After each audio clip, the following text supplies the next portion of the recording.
بسم اللہ الرحمن الرحیم۔ سامعین، ناظرین، طلباء و طالبات، آج کے ہمارے لیکچر کا عنوان ہے سورۃ البقرہ کا تعارف۔ کسی بھی چیز کی اہمیت کو دل میں بٹھانے کے لیے ضروری ہے کہ اس چیز کا تعارف ہو، تو سورۃ البقرہ کا تعارف ہم آپ کو کروانے جا رہے ہیں۔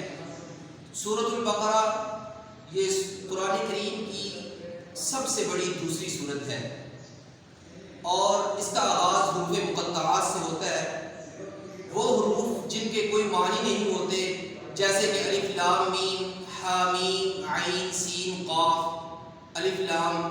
تو اس طریقے سے حروف مقطعات قرآن کریم کی چند صورتوں کے شروع میں آئے ہیں، جن کا معنی اللہ اعلم بمرادہ، اس کی مراد اللہ اور اس کے رسول ہی بہتر جانتے ہیں۔ اور اس طریقے سے سورۃ البقرہ میں جو کل آیات ہیں، ان آیات کی تعداد وہ 286 ہے، اور اسی طریقے سے اس کے جو کل رکوع ہیں ان کی تعداد وہ 40 ہے۔ اور اسی طریقے سے آپ دیکھیں تو اس کی وجہ تسمیہ، یعنی کہ اس کے نام رکھنے کی وجہ اللہ تعالیٰ نے کیا بیان کرتے ہیں، اور اس کی وجہ کیا ہے۔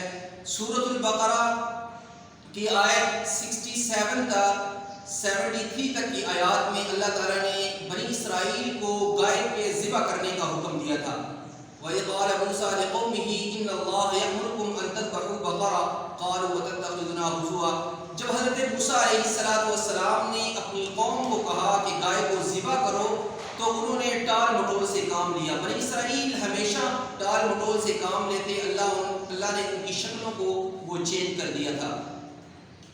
تو اسی طریقے سے جب حضرت موسیٰ علیہ السلام نے انہیں گائے کے ذبح کرنے کا حکم دیا تو انہوں نے ٹال مٹول سے کام لیا۔ تو بقرہ عربی زبان میں گائے کو کہتے ہیں، تو اللہ تعالیٰ نے اس لیے اس سورت کا نام سورۃ البقرہ رکھا ہے۔ اللہ تعالیٰ نے گائے کو ذبح کرنے کا حکم کیوں دیا تھا؟ وَإِذْ قَتَلْتُمْ نَفْسًا فَادَّارَأْتُمْ فِيهَا وَاللَّهُ مُخْرِجٌ مَا كُنتُمْ تَكْتُمُونَ۔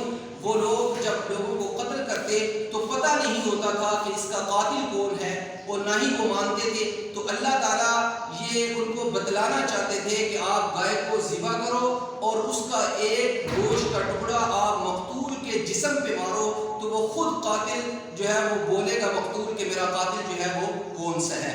تو اس لیے اللہ تعالیٰ نے اس میں بہت ساری حکمتیں ہیں۔ ایک حکمت یہ بھی ہے کہ وہ لوگ عقیدہ آخرت کے انکار کرنے والے تھے، اور اسی طریقے سے اللہ تعالیٰ یہ بتلانا چاہتے تھے کہ جو بندہ ایک دفعہ میں مارنے پر قادر ہوں، اسے میں دوبارہ زندہ کرنے پر بھی قادر ہوں۔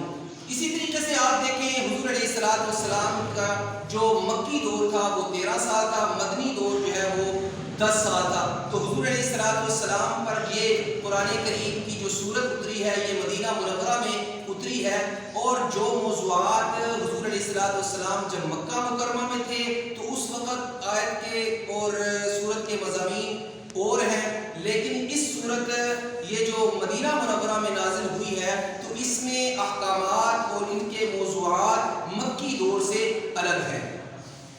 تو لہذا یہ سورۃ البقرہ کا مختصر تعارف ہے۔ تو دعا کرتا ہوں اللہ تعالیٰ اس کو سمجھنے کی توفیق عطا فرمائے۔ السلام۔